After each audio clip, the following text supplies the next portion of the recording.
Jeudi dernier, Jean-Louis Murat est décédé brutalement d'une embolie pulmonaire. Dans son dernier numéro, Paris Match rapporte que juste avant sa mort, le chanteur avait accepté de briser une règle qu'il avait pourtant instaurée depuis le début de sa carrière. Jeudi 25 mai, de nombreuses personnalités de la chanson française ont été sous le choc en apprenant la mort brutale de Jean-Louis Murat. Le chanteur est décédé d'une embolie pulmonaire, à 71 ans.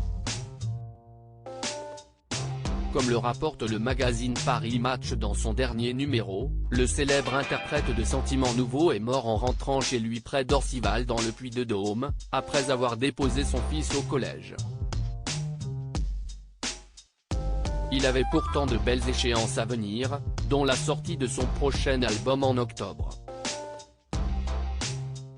Nos confrères précisent notamment qu'afin de permettre la sortie de ce projet, il avait accepté la commercialisation d'une compilation de ses plus belles chansons, prévue le 26 mai dernier, soit le lendemain de sa mort.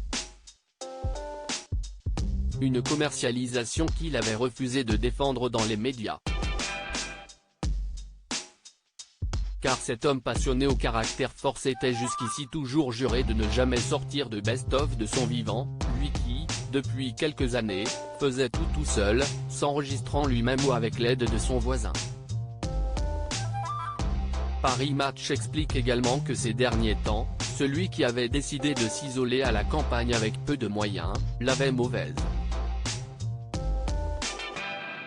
Car il avait du mal à trouver des concerts, sa proposition artistique n'étant plus dans l'air du temps. Sa dernière tournée, qui s'était conclue le 19 mai dernier à Tulle, ne lui avait permis de donner que 5 concerts en 2 mois. Le fan de Neil Young, des Rolling Stones et de Frank Ocean aura toutefois gardé sa dignité en proposant une musique, certes un poil dépassée, mais sincère jusqu'au bout. Pour rappel, ses obsèques se sont déroulées ce mardi 30 mai à la basilique Notre-Dame d'Orcival, Puy-de-Dôme. Un triste événement auquel près de 600 personnes ont assisté. Parmi tous ces gens, des membres de la famille, des amis, des musiciens, des voisins, quelques élus.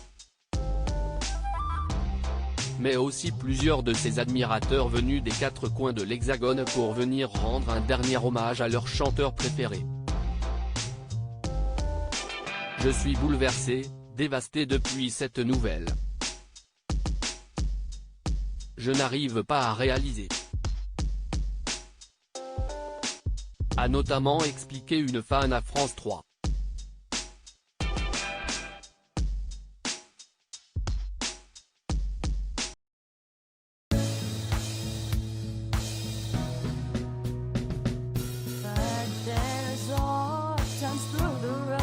I think you can let me know. Sit down, sit back, let me help you out. The step I gotta seek, so I see you out there's on your own. But you wish that I was theirs I would do too.